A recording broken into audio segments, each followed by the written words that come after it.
কি করাবো দেখো তোমাদের আমি কি বলেছিলাম যে বিগত বছরে পশ্চিমবঙ্গের পরীক্ষায় যে সমস্ত কোশ্চেন এসছে সেই সমস্ত কোশ্চেন পেপার নিয়ে কিছু সলভ পেপার বানিয়ে দেবো। তা আজকে যে অঙ্ক কটা দিয়েছিলাম কালকে গ্রুপে তার সলিউশন দিয়ে দিচ্ছি, যারা যেগুলো পারোনি একটু দেখে নিও। তাহলে প্রথমে অঙ্ক কি বলেছে দেখো, বলেছে দুইটি সংখ্যার লসাগু 60, তাদের অনুপাত 3:4, ওই সংখ্যা দুটির যোগফল কত হবে সেটা বার করতে বলেছে। তাহলে সংখ্যা দুটোর লসাগু দিয়ে দিয়েছে এবং সংখ্যা দুটোর অনুপাত দিয়ে দিয়েছে।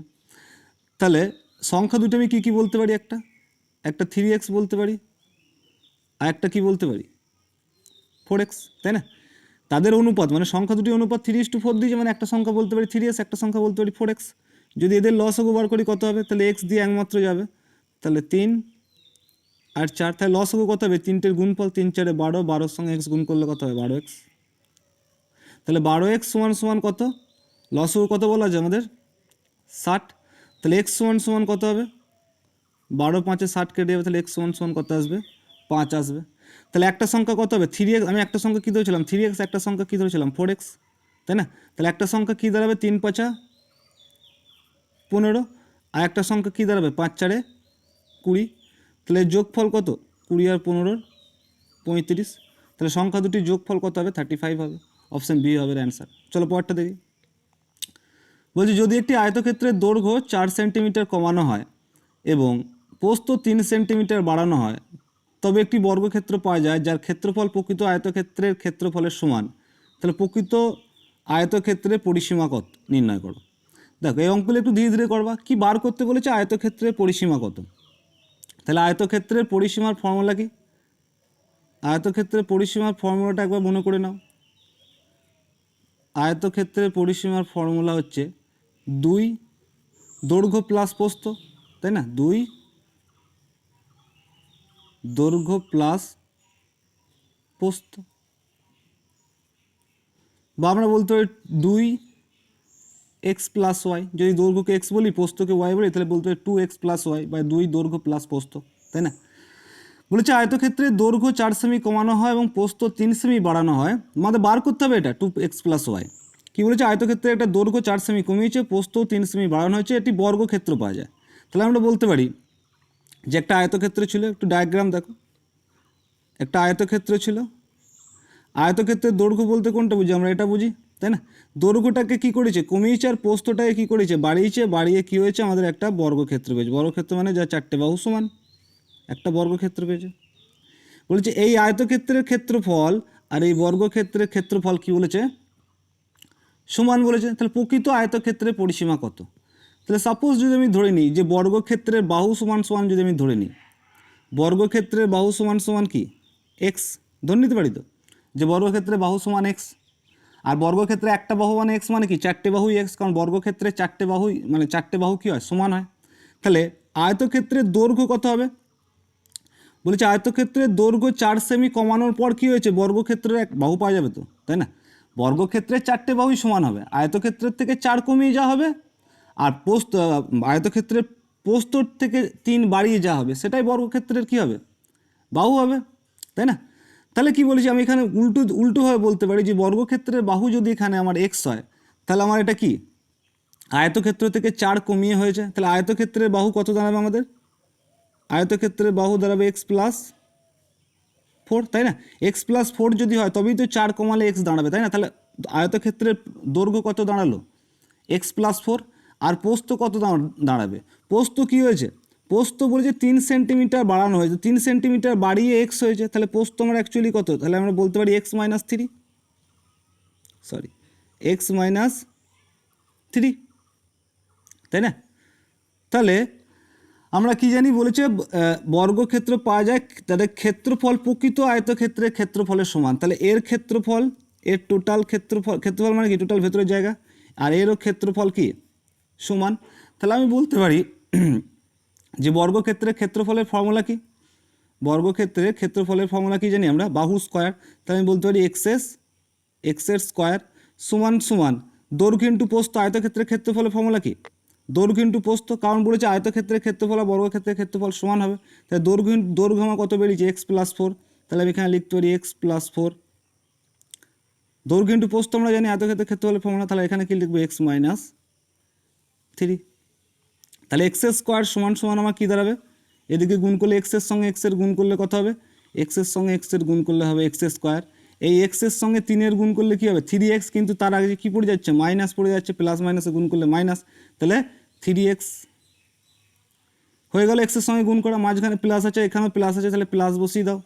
এক্সের সঙ্গে 4-এর সঙ্গে এক্স গুণ করলে কত হবে 4x হবে, আর 4-এর সঙ্গে 3 গুণ করলে কত হবে 12 হবে, কিন্তু প্লাস মাইনাসে গুণ করলে কী হয় মাইনাস হয়, তাহলে -12 হবে, গুণ হয়ে গেল।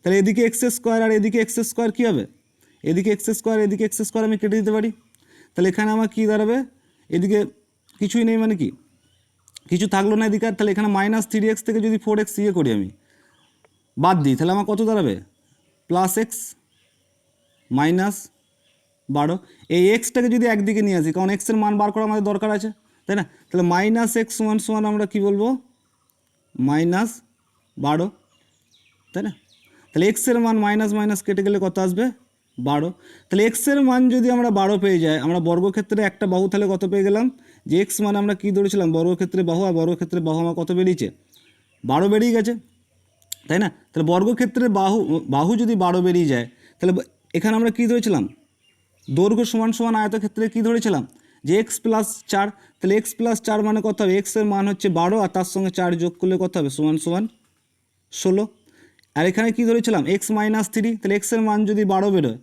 তাহলে আমার এক্সের জায়গায় যদি 12 বসিয়ে দিই, তাহলে পোস্ত সমান সমান কত আসবে 12 - 3 9, তাহলে আমরা দৈর্ঘ্য পেয়ে গেলাম পোস্তও পেয়ে গেলাম। ফর্মুলা কি আমাদের 2 দৈর্ঘ্য প্লাস পোস্ত, পরিসীমা বার করতে দিয়েছে আমাদের, তাই না, পরিসীমা যেহেতু বার করতে দিয়েছে আমাদের ফর্মুলা কি 2 দৈর্ঘ্য প্লাস পোস্ত, তাহলে আমি 2-এর জায়গায় কী রাখবো 2 রাখবো, সমান সমান এই জায়গাটা করে দিই, সমান সমান 2-এর জায়গায় 2 রাখলাম আমি, 2 দৈর্ঘ্য কত বেরিয়েছে আমাদের 16, তাহলে দৈর্ঘ্যর জায়গায় 16, পোস্ত কত বেরিয়েছে আমাদের দিকে পোস্ত বেরিয়েছে 9, তাহলে পোস্তর জায়গায় হচ্ছে এখানে +9 দিয়ে দাও, তাহলে কত আসছে 2 × 16 আর 9 কত 25, তাহলে গুণ করলে কত হবে 50, তাহলে অ্যান্সার আমরা কত করব 50 করব, তাহলে অপশান সি হবে কি এর অ্যান্সার। চলো পরেরটা দেখি, বলছে 2x বাই এটা সিঁড়ি ভাঙার অঙ্ক দিয়েছে, তাই না, তাহলে সিঁড়ি ভাঙার অঙ্ক কী বলছে, সিঁড়ি যেমন আস্তে আস্তে ভাঙতে ভাঙতে নিচে থেকে কোথায় যায় উপরের দিকে যায়, সেরকম সেম প্রসেসে এই অঙ্কগুলো নিচে থেকে উপরের দিকে যাব, তাহলে প্রথম কোনটুকুনি কাজ করব, প্রথম আমরা এইটুকুনি কাজ করব, তাহলে এইটুকুনি কী আছে আমাদের 1 + x বাই 1 - x, তাহলে 1 - x কী হবে লস হয়ে যাবে, তাহলে 1 - x এর সঙ্গে 1 গুণ করলে কী দাঁড়াবে 1 - x দাঁড়াবে, মাঝখানে প্লাস আছে প্লাস সাইন, 1 - x 1 - x মিলে গেল, তাহলে এক্সের জায়গায় শুধুমাত্র এক্সই বসবে, তাহলে x কেটে গেল, +x আর -x কেটে যাবে, তাহলে পুরো থাকবে কি 1 - 1/x, তাই না, তাহলে এইটুকুনির জায়গায় যেটুকুনি আমি গোল করা আছে, দেখো যেটুকুনি আমার গোল করে দিয়েছি সেটুকুনি মানে আমার কত বেরিয়েছে 1/1 - x, তাহলে নেক্সট কোন স্টেপ করবো এইটুকুনি করব, উপরে 2টা থাক 2xটা থাক, তাহলে আমি এইটুকুনি করতে পারি যে 1 + 1/1টা তো পড়ে আছে না, তাহলে 1/বাইয়ের জায়গায় এইটুকুনির জায়গায় আমার কী আসছে 1/1 - x, তাহলে 1/1 - x, তাহলে এটার সঙ্গে টোটাল বাই, প্রথমে আমরা কার কাজ করব আগে যোগের কাজের আগে আমরা কার কাজ করব ভাগের কাজ করব, তাহলে 1/1 - x, তাহলে 1 গুণিত করতে গেলে কী করতে হয় আমাদের, তাহলে আমরা এখানে কী লিখতে পারি 1 প্লাস এটা কোথায় চলে যাবে উপরে চলে যাবে, গুণ আকারে লিখলে কী হবে 1 যদি এখানে দেখিয়ে দিই দেখো 1 আমাদের কী আছে 1/1 - x, তাহলে গণিত করলে কী হবে আমাদের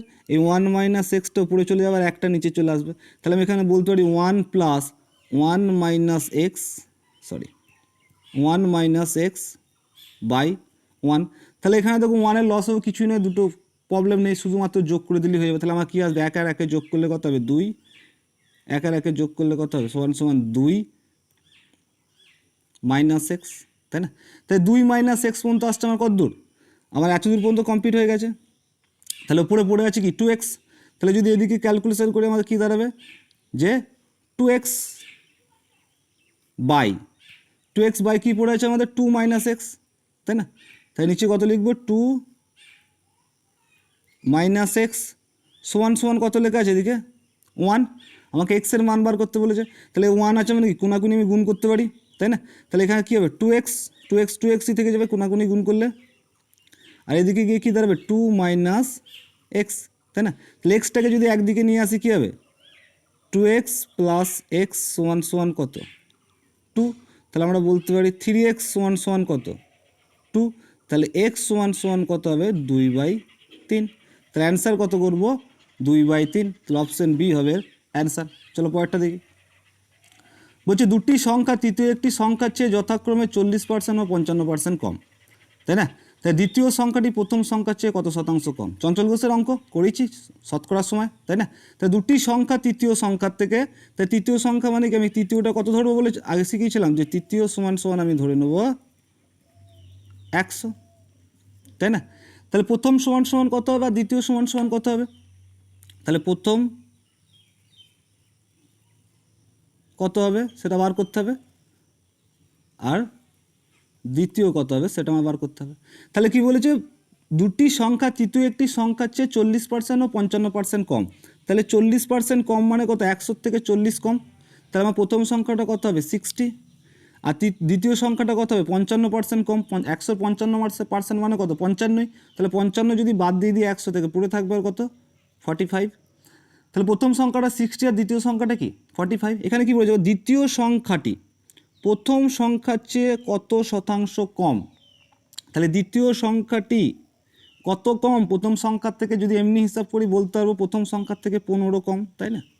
কত কম বলেছে এখানে দেখো শতাংশ কম, তাহলে প্রথম সংখ্যার থেকে কত কম 15 কম, তাহলে দ্বিতীয় সংখ্যাটি প্রথম সংখ্যার চেয়ে শতকরা কত কম, তাহলে 60 কত কম 15 কম, তাহলে আমি কি লিখবো 60 হচ্ছে 15 কম, 1 কত কম আর 100 কত কম, তাহলে 15 4 60 কেটে যাবে, 4 25 কী হবে 100 হবে, তাহলে অ্যান্সার কত করবো 25%, অপশান ডি।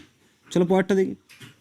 বলছে এক ব্যক্তি তার মূলধনের 1/4 অংশ 1/3 অংশ 1/4 অংশ এবং অবশিষ্ট অংশ যথাক্রমে 7%, 8%, 10% বার্ষিক সরল সুদে বিনিয়োগ করে। যদি তার বার্ষিক আয় 561 টাকা হয় তবে তার বিনিয়োগ করা মূলধন হলো কত? দেখো তাহলে একটা ব্যাংকে ধরো 3টে ব্যাংকে রেখেছে, কোনো একটা ব্যাংকে ধরো 1/3 অংশ রেখেছে, অপর একটা ব্যাংকে 1/4 অংশ রেখেছে, আর বাকি অংশ অন্য ব্যাংকে রেখেছে, তাহলে বাকি অংশ কতটা?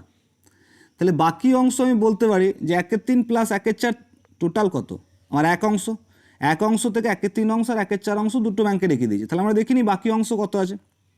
তাহলে আমি কি করতে পারি যে 1 মাইনাস বা আগে দুটো যোগ করলাম 1/3 প্লাস 1/4 মানে টোটাল কত টাকা রেখেছি দুটো ব্যাংকে, তাহলে লসও কত হবে 12, তাহলে 3 4 12, 4 3 12, তাহলে টোটাল 7/12 অংশ 12 ভাগের মধ্যে 7 অংশ কোথায় রেখে দিয়েছে এই দুটো ব্যাংকে রেখে দিয়েছে। অবশিষ্ট অংশ তাহলে কত আছে 12 ভাগের মধ্যে যদি 7 ভাগ রেখেই দেয় তাহলে আমি বলতে পারি 12 ভাগের মধ্যে 5 ভাগ মুখে কিংবা 1 মাইনাস 7/12 করেও বার করতে পারি, টোটাল এক অংশ তাহলে 1 থেকে 1 মাইনাস 7/12 করলেও বেরিয়ে যাবে, কিংবা মুখে করলে কী করবো 12-র মধ্যে 7 ভাগ রেখে দিয়েছে পড়ে আছে কত ভাগ আর 5/12 ভাগ। তাহলে এই অঙ্কটা দেখো যদি ফর্মুলা করে করি তাহলে একটু বড় হবে, এখানে ধরে নাও সবথেকে সুবিধা হবে কী করে বলো তো, এখানে আমি যদি করে নিই যে 3টে লসও কত, এই 3টে লসও কত 12, তাহলে আমি বলতে পারি যে প্রথম ব্যাংকে কত টাকা রেখেছে 12 টাকার 1/4 অংশ 1/3 অংশ, 12 টাকার 1/3 অংশ, বা ধরে নাও যে 120 টাকা, কারণ শতাংশে যেহেতু যেতে হবে কাটাকাটি করতে সুবিধা হবে, তাহলে 120 টাকা যদি ধরে নিই যে এদের লসও কত 12, তাই না, বা 12ই ধরো তাহলে প্রবলেম হবে না, তাহলে 120 কোথা থেকে এসছে প্রবলেম হবে, তাহলে 12 যদি হয় কত টাকা রাখবে প্রথম ব্যাংকে 1/3 অংশ মানে 4 টাকা, তাহলে প্রথম ব্যাংকে আমার কত রেখেছে 1/3 মানে আমি বলতে পারি যে এখানে আমার কত রেখেছে, এখানে আমার রেখেছে 4 টাকা, তাই না। 12-র 1/4 অংশ মানে কত 12-র 1/4 অংশ মানে 4 3 12 কেটে যাবে আমরা জানি, তাহলে 3 টাকা, তাহলে দ্বিতীয় ব্যাংকে রেখেছে 3 টাকা 12 টাকার মধ্যে, আর তৃতীয় ব্যাংকে কত রাখবে বাদ বাকি টাকাটা, তাহলে 4 টাকা এখানে রেখেছে 3 টাকা এখানে রেখেছে 7 টাকা থাকে বাকি কত আর 5 টাকা, তাহলে ধরো 5 টাকা এখানে রেখেছে, তাই না। এবার বলেছে প্রথমে 7% হারে প্রথম ব্যাংকে 7% হারে সুদ দেয়, দ্বিতীয় ব্যাংকে 8% হারে সুদ দেয়, আর তৃতীয় ব্যাংকে 10% হারে সুদ দেয়, তাহলে 4 টাকার 7% হারে সুদ কত হবে, বার্ষিক আয় বলেছে, বার্ষিক আয় মানে কি বছরে আয়, তাহলে 1 বছর টাইম নিয়ে কোনো প্রবলেম নেই, তাহলে আমি বলতে পারি যে 4 টাকার কত পার্সেন্ট হারে 7% হারে, 4 টাকা 7% হারে, তাহলে 4 টাকার 7% হারে একবার হিসাব করো যে 4 টাকা 7% মানে কত আসবে 4 7 28 2.8, তাই না? 3 টাকার কত পার্সেন্ট হারে? 8% হারে। তাহলে 24/100, 100 দিয়ে ভাগ করলে 2 ঘর আগে দশমিক বসে যাবে, সরি এখানে 0.28 হতো, এখানে 28-এর সঙ্গে দেখো 28-এর সঙ্গে 100 ভাগ করলে কত হবে? 0.28 হবে, 0.28। এখানে কত দাঁড়াবে? 0.24। আর 5 টাকাটার কত পাবে? 5 × 10% হারে 1 বছরে। তাহলে 0 0 কেটে গেলে 5/10 মানে 0.5। তাহলে আমি বলতে পারি তৃতীয় ক্ষেত্রে পাবে 0.5। তিনটে যদি যোগ করি 0.5 মানে 50, তিনটে যদি যোগ করি কত টাকা টোটাল সুদ পাচ্ছে আমরা দেখিনি, তাই না? তাহলে টোটাল সুদ কত হচ্ছে? 0.8, 0.28, 0.24 আর 0.50 যদি যোগ করি দেখো কত দাঁড়াবে, দেখো 0.24 আর 0.50 যোগ করলে 8 আর 4 12, হাতে থাকে 1, 5 আর 1 6, 6 আর 4 10, তাহলে কত হচ্ছে আমার? 1 টাকা 2 পয়সা। তাহলে এটুকুনি বলতে পারি 1 টাকা 2 পয়সার সুদ কখন হবে? যখন 12 টাকা আসল হবে। 12 টাকা যখন আমি কি ধরেছিলাম? আসল ধরেছিলাম, তখন আমার সুদ কত আসছে? 1 টাকা 2 পয়সা। তাহলে আমি এখানে লিখব কি, যে 1 টাকা 1.02 সুদ হতে গেলে আমার আসল কত হতে হয়? 12 টাকা। 1 টাকা হতে গেলে কত হবে? 12/1.02। আর আমার বলেছে কত টাকা টোটাল সুদ হয়? 561 টাকা বার্ষিক আয়। তাহলে আমি এখানে লিখবো 561 সমান কত? তাহলে ইন্টু 561। দশমিক তুলাতে গেলে উপরে কী দিয়ে দেবো? একটা শূন্য দিয়ে দেবো, 2 ঘর আগে দশমিক আছে, 2টো শূন্য দেবো, তাই না? এবার 102 দিয়ে কাটাকাটি করে দেখো। তো এখানে বলতে পারি 2 6 12, এখানে কত? 2 5 10, কত আসছে? 56, তাই না? যদি কাটাকাটি করি কত দাঁড়াবে আমাদের? দেখো কাটাকাটি করলে কত দাঁড়াবে।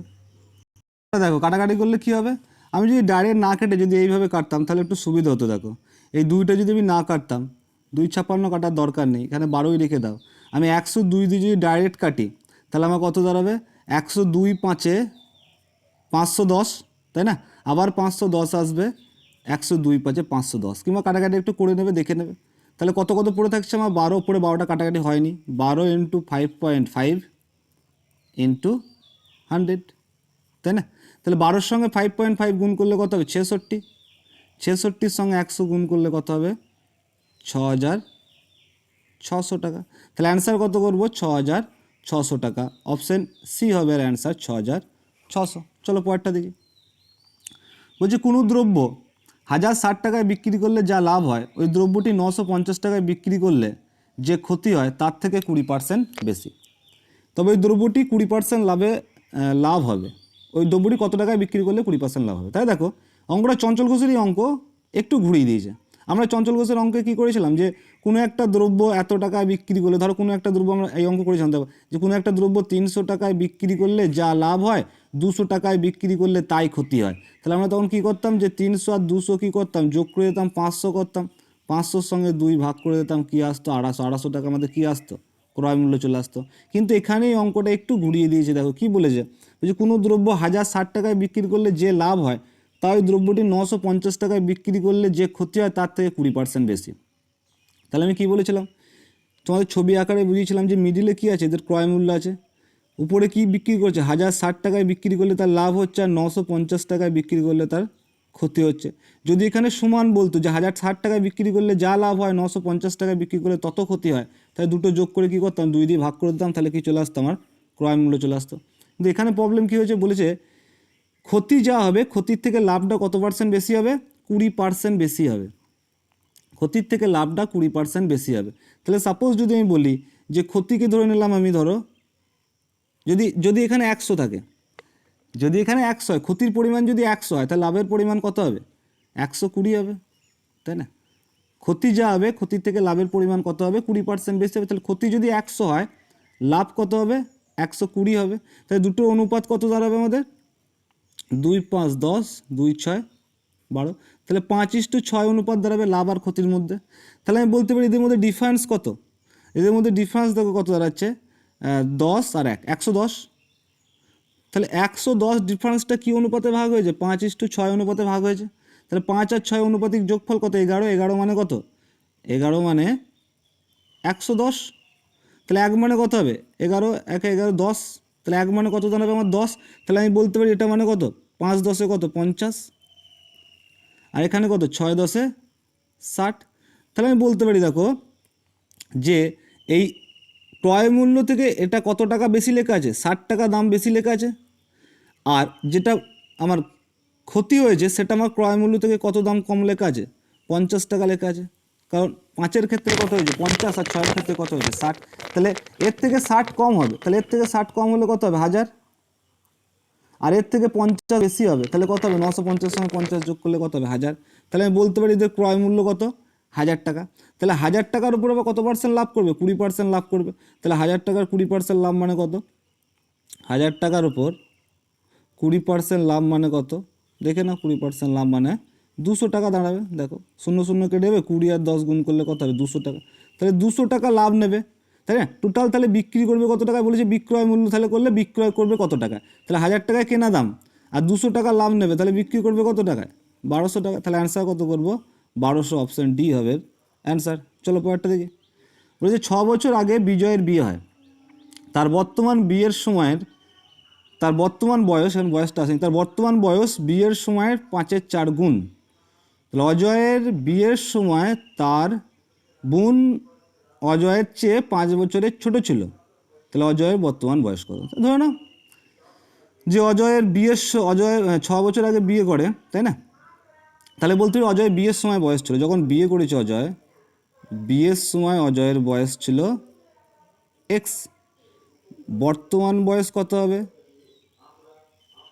বর্তমান বয়স বলেছে বিয়ে করার বয়সের কত 5/4 গুণ, তাহলে এক্সের কী হবে 5/4 গুণ, তাহলে এক্সের 5/4 গুণ মানে 5x/4, আর এই দুটো ডিফারেন্স, এই বিয়ে করার সময় আর বর্তমান বয়সের ডিফারেন্স কত বছর 6 বছর, কারণ 6 বছর আগে বিয়ে হয়েছে আর 6 বছর আগে বর্তমানে এসছে, তাহলে এদের দুজনে এই বর্তমান বয়স আর বিয়ে করার বয়সের পার্থক্য কত 6 বছর, তাহলে আমি কী লিখবো 5x/4 - x সমান কত 6 বছর, তাহলে লসও কত হবে 4, তাহলে 5x - 4x সমান 6, তাহলে x/4 সমান 6, তাহলে x সমান কত হবে 24 বছর, তাই না, x সমান কত হবে 24 বছর, তাহলে বিয়ে যখন করেছে তখন বয়স কত ছিল 24 বছর।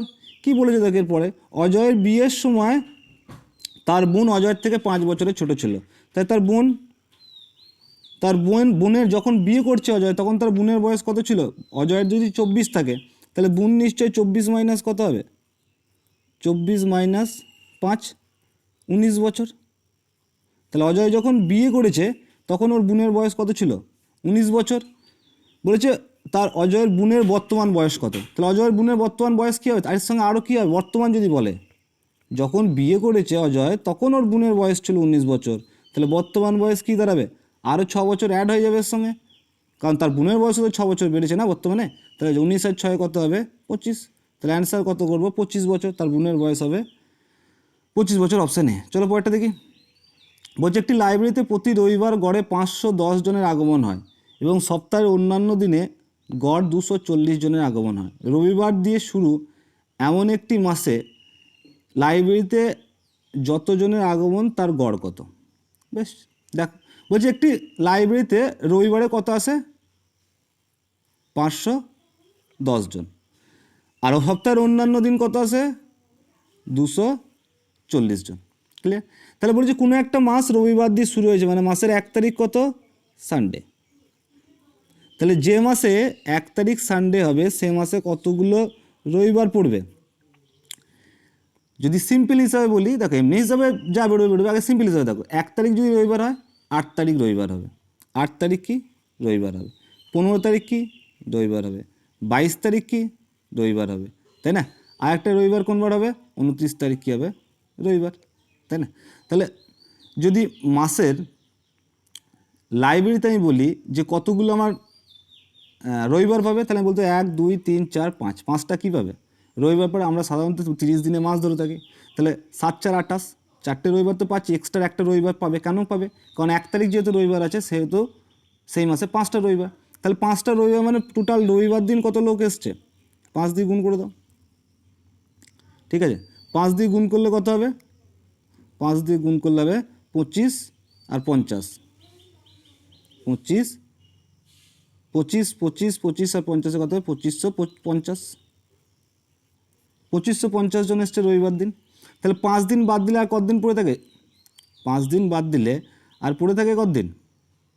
পড়ে থাকে হচ্ছে আমার 25 দিন, 25 দিন পড়ে থাকে। তাহলে 25 দিন যদি পড়ে থাকে তাহলে এর সঙ্গে 25 গুণ হবে, এইভাবে একটা করতে পারি।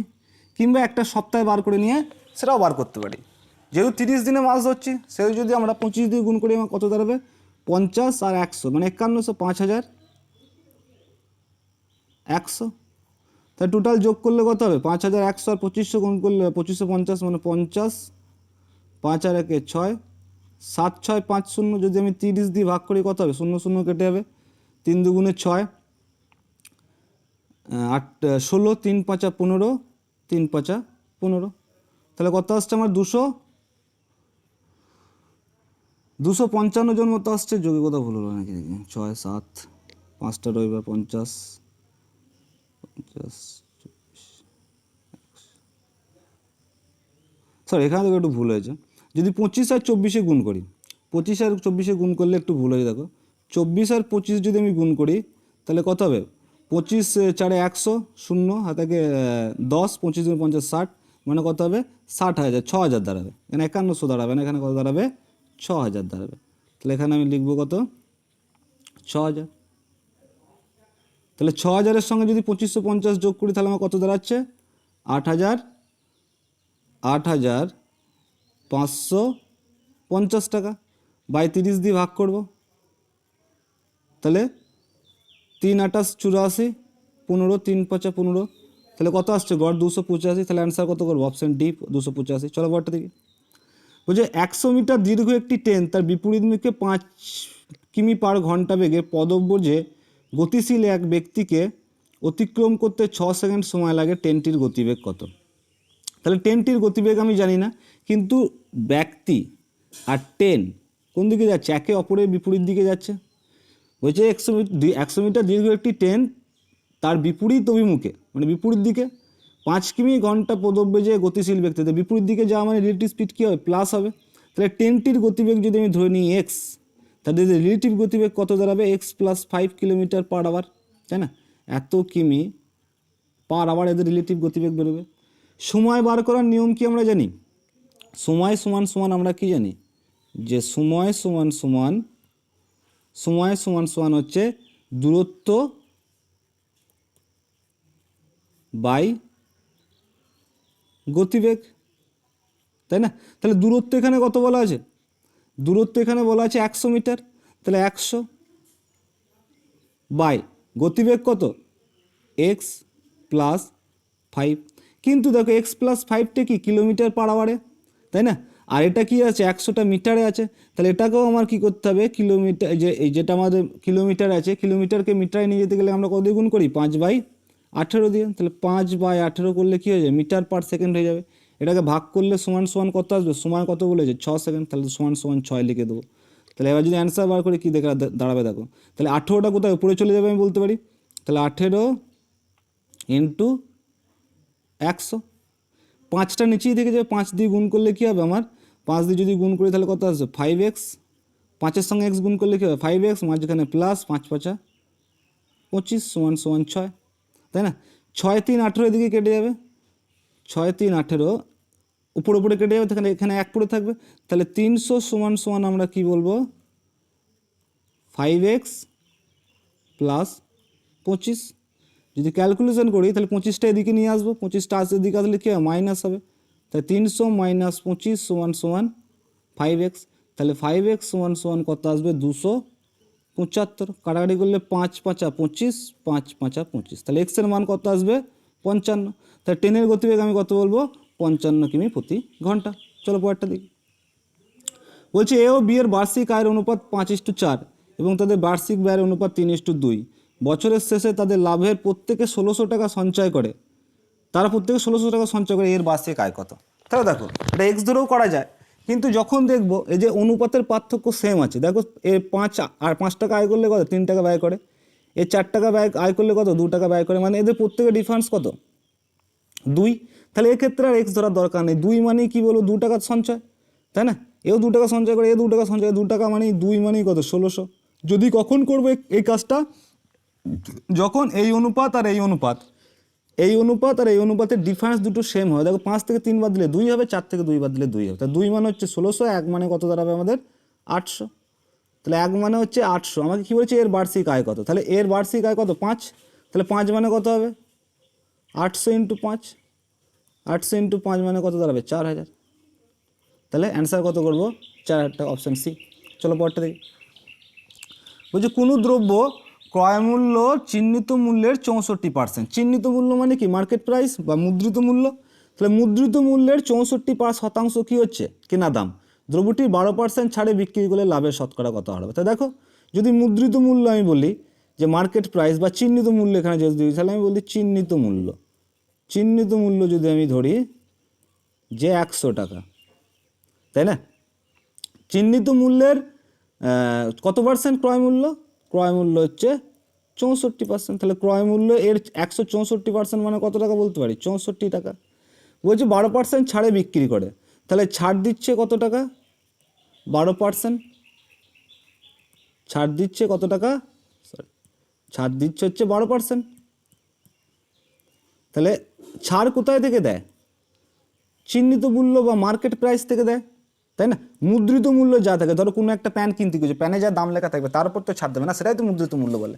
তাহলে 12% ছাড় দেওয়া মানে কত টাকা ছাড় দেওয়া 12 টাকা ছাড় দেওয়া, 100 টাকার উপর 12% ছাড় দেওয়া মানে 12 টাকা ছাড় দেওয়া। তাহলে বিক্রয় মূল্য কত দাঁড়ালো, বিক্রয় মূল্য কত দাঁড়ালো 100 থেকে 12 যদি বাদ দিই আমার কত দাঁড়াবে 100 মাইনাস 12 সমান সমান কত দাঁড়াবে 88 টাকা, তাই না? তাহলে কিনছে কত টাকায় 64 টাকায়, বিক্রি করছে কত টাকায় 88 টাকায়। তাহলে লাভ কত হচ্ছে 24 টাকা, তাই না? 88 থেকে 64 বাদ দিলে কত হয় 24 টাকা। তাহলে আমি বলতে পারি 64 টাকার মালে লাভ করে কত টাকা 24 টাকা। 1 টাকায় কত লাভ করবে আর 100 টাকায় কত লাভ করবে। তাহলে কাটাকাটি করলে কী হবে 4 6 24, 4 16 64, তাই না? যদি 4 দিয়ে আরও কাটাকাটি করি 4 25 100, 4 4 16, 2 দিয়ে কাটাকাটি করলে 2 3 6, 2 2 গুণে 4, তাহলে কত আসছে 75/2। আর 75/2 মানে 37.5%। তাহলে 37.5% কী করবো অপশান এ করবে এর অ্যান্সার। চলো পরেরটা দেখি।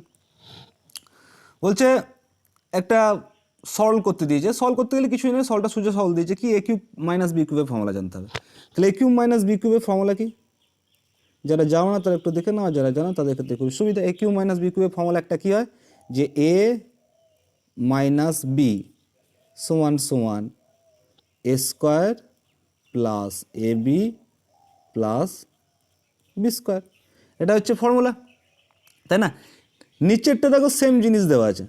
যদি আমি বলি ওপরে কী দেওয়া আছে, আমি যদি 3.362টাকে আমি যদি এ ধরি, একটু দেখিয়ে দিই দেখো, যদি আমি 3.6টাকে যদি এ ধরি, এটাকে যদি আমার এ ধরি, এই 3.362টাকে যদি আমি এ ধরি আর 0.1টাকে যদি আমি বি ধরি, তাহলে কি চলে আসছে এ কিউব প্লাস বি কিউব, এ কিউব মাইনাস বি কিউব। আর নিচেরটা আমার তাহলে কী আসবে, নিচেরটা দেখো আসছে নিচেরটার স্কোয়ার দেওয়া আছে মানে এ স্কোয়ার প্লাস সেম জিনিস দেওয়া আছে কিন্তু একটা জিরো বাড়ানো আছে, মানে কি 0.362 এর সঙ্গে যদি 1 এ কী ফর্মুলা এ বি, তাহলে এ ইন্টু বি করলে 4 ঘর আগে দশমিক বসবে দেখো, ওই জন্য একটা জিরো দেওয়া আছে। তাহলে মাঝখানে কী দেওয়া আছে, মাঝখানে দেওয়া আছে এ বি, আর 0.1টাকে আমরা কী ধরেছি বি মানে বি স্কোয়ার। তাহলে আমি বলতে পারি কি হতে পারে এ কিউব মাইনাস বি কিউবের ফর্মুলা আমরা বসিয়ে দিতে পারি যে এ মাইনাস বি ওপরে কী হবে এ square plus A B plus B square, নিচে কী বসানো আছে এ square plus A B plus B square. তাহলে এই দুটো কী হবে কেটে যাবে, পড়ে থাকবে কি শুধুমাত্র এ মাইনাস বি। তাহলে এ মাইনাস বি মানে আমার কত দাঁড়াবে, এ মাইনাস বি মানে সিম্পলি হিসাব কোনো যে 0.362 থেকে আমি বাদ দেবো কত 0.1, 1 এর বিটে শূন্য বসালে কোনো প্রবলেম নেই। তাহলে বাদ দিলে কত আসবে 2 6 2, তাহলে 0.262 বেরোবে। তো অ্যান্সার কত হবে 0.262, অপশান বি। চলো পরেরটা দেখি। বলছি 3টি গাড়ির বেগের অনুপাত 5:4:6, একই দূরত্ব অতিক্রম করতে 3টি গাড়ির যে সময় লাগবে, তাহলে বেগের অনুপাতের সঙ্গে টাইমের অনুপাত কী হয় ব্যস্তানুপাতিক হয়। কী হবে, ব্যাস। যার গতিবেগ বেশি তার টাইম কি লাগবে, কম লাগবে। যার গতিবেগ কম তার কি হবে, টাইম কম লাগবে যার গতিবেগ বেশি, আর যার গতিবেগ কম তার কী হবে, টাইম বেশি লাগবে। তাহলে সিম্পল হিসাবে যদি বলি এদের লসও কত হবে, 5:4:6। এদের লস হবে 60। তাহলে ধরে নিই যে 60 কিলোমিটার রাস্তা যাচ্ছে। তাহলে আমি যদি গতিবেগও ধরে নিই যে কিলোমিটার পার আওয়ারে, তাহলে যার যে 60 কিলোমিটার রাস্তা যেতে প্রথম জনে কত টাইম লাগবে, 5×12=60, 12 ঘন্টা। দ্বিতীয় জনে কত টাইম লাগবে, 4×15=60। আর তৃতীয় জনে কত লাগবে, 6×10=60। তাহলে 12:15:10 কী হবে, এদের অ্যান্সার হবে। তার অ্যান্সার কত করবো, 12:15:10 মানে হচ্ছে অপশান ডি হবে এদের অ্যান্সার। চলো পর থেকে বলছে 6/, দেখো কী বলেছে, 6/7/8, তাই না? এইটা এই 6/7/8 চেয়ে কত বেশি। তাহলে ক্যালকুলেশন করি। তাহলে বাই মানে আমরা কি জানি 6, এই বাই মানে ভাজিত ইনটু করলে কী হবে, 8টা উপরে চলে যাবে, 7টা কোথায় চলে আসবে, নিচে চলে আসবে। তাহলে এটা কত দাঁড়াবে, 8×6=48। 8টা উপরে চলে যাবে, 7টা নিচে চলে কত কী আসবে, এটা দেখো 6/7/8। ও সরি, এখানে একটু ভুলই আছে, একটু ক্যালকুলেশন কী হচ্ছে এখানে, একটু উল্টো বলছে। কি বলছে দেখো, বলছে দেখো 6/7টাকে আগে দিয়েছে, 6/7টাকে আগে দিয়েছে। তাহলে 6/7 আমার অলরেডি আছে, বড়টাকে আগে বসাতে হবে। এটা লেখাটা ভুল হয়েছে একটু, লেখাটা একটু ভুল হয়েছে। তো কী আছে দেখো, 6/7টাকে দেওয়া আছে, 6/7টা আগে দেওয়া আছে, /8 দেওয়া আছে। তাহলে এটা ক্যালকুলেশন করলে কী দাঁড়াবে, 6/7 তো দেওয়াই আছে, তার সঙ্গে কী দেওয়া আছে, ভাজিত 1/8। তাহলে 1/8টাকে গুণ করলে কী হবে, ভাজিত 1/8 যদি ভাজিত 8 যদি থাকে, গুণ করলে কী হবে, 1/8 হবে। তাহলে এটা দাঁড়াবে কত, 6/56। এটা কত দাঁড়াবে, 6। 7/8টা বাই আছে, তাহলে গুণ আকারে লিখলে কী হবে, 8টা উপরে চলে যাবে, 8টা উপরে চলে যাবে, 7টা নিচে চলে আসবে। তাহলে কী হবে, 6×8=48/7। তাহলে এটার থেকে এটা কত বড় বলেছে, মানে সিম্পলি মাইনাস করে দেবো। তাহলে কী লিখবো, 48/7 মাইনাস 6/56। যদি ক্যালকুলেশন করি কী দাঁড়াবে, লসাগু হবে আমাদের 56, লসাগু হবে। 8×7=56, 8 দিয়ে গুণ হবে, 8×8=64, 4 হাতে থাকে 6, 8×4=32, আর 6 হচ্ছে কত, 38। তা 384, মাইনাস 6×6 মানে 6ই থাকবে, বিয়োগ দিলে কত হবে, 8×7 মানে 78, 378/56।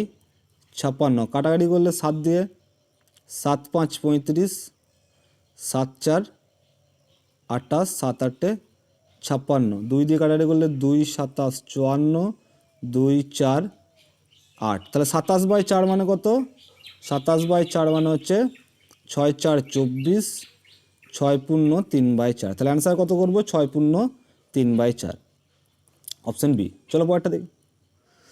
বলছি দুটি স্টেশন এ ও বি এর মধ্যে দূরত্ব 330 কিমি হবে। একটি ট্রেন 60 কিমি প্রতি ঘন্টা বেগে এবং এ স্টেশন থেকে বি স্টেশনের দিকে সকাল 8টায় যাত্রা শুরু করে। অপর একটি 75 কিমি পার ঘন্টা বেগে বি স্টেশন থেকে এ স্টেশনের দিকে 9টায় যাত্রা শুরু করে।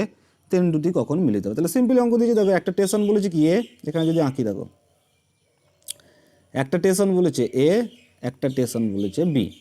তাহলে দুটো ট্রেন, একটা ট্রেন এ থেকে বি এর দিকে রওনা হচ্ছে, আর একটা ট্রেন বি থেকে এর দিকে রওনা হচ্ছে। এই টোটাল ডিস্টেন্সটা কত, এ থেকে বি এর ডিস্টেন্স হচ্ছে 330। এ থেকে বিতে যে যাচ্ছে তার গতিবেগ হচ্ছে কত, 60 কিলোমিটার প্রতি ঘন্টা, 60 কিলোমিটার প্রতি ঘন্টা। এবং বি এ স্টেশন থেকে বি স্টেশনের দিকে সকাল 8টায় রওনা হয়েছে। কটা, সকাল 8টা। তাহলে আমি বলতে পারি 8 AM এ রওনা হচ্ছে। আর বি স্টেশন থেকে 75 কিমি বেগে কটায় রওনা হচ্ছে, সকাল 9টায় রওনা হচ্ছে। তাহলে কখন তারা মিলিত হবে। তাহলে দেখো একে অপরের কোন দিকে যাচ্ছে, বিপরীত দিকে যাচ্ছে। তাহলে বিপরীত দিকে গেলে আগে এটুকুনি ভাবো, রিলেটিভ স্পিড কী হয়, আপেক্ষিক গতিবেগ কী হয়, রিলেটিভ স্পিড হয় প্লাস। তাহলে 60 প্লাস কী করবো 75 করবো প্রথমেই। তাহলে 60 প্লাস 75 করলে যোগ করলে কত হবে 135। কত হবে 135। এবার দেখো অঙ্কটা কি বলেছে, বলেছে একজন সকাল 8টায় শুরু করেছে, এই ট্রেনটা কটায় শুরু করেছে সকাল 8টায়, এই ট্রেনটা শুরু করেছে কটা সকাল 9টা, 9 AM শুরু করেছে, তাই না? তাহলে এ দেখো সকাল 8টায় চলেছে মানে এ একাকি তো 1 ঘন্টা গিয়েছে, স্টেশন এ থেকে যে ছাড়ছে সে কেবলমাত্র একা ট্রেনটা 1 ঘন্টা গেছে, তাই না? কারণ এ 9টার সময় চালু হয়েছে, কেন? তাহলে 1 ঘন্টায় কতটা রাস্তা গেছে সেটা আমার দেখতে হবে। তাহলে 1 ঘন্টায় 60 কিলোমিটারের রাস্তা যাবে। তাহলে 330 মিটারের মধ্যে এই ট্রেনটা কত কিলোমিটার রাস্তা চলে গেছে? 1 ঘন্টায় 60 কিলোমিটার। তাহলে বাকি পড়ে থাকলো রাস্তার কত 270। তাহলে এইটুকুনি রাস্তা কত? এইটুকুনি রাস্তা হচ্ছে 270।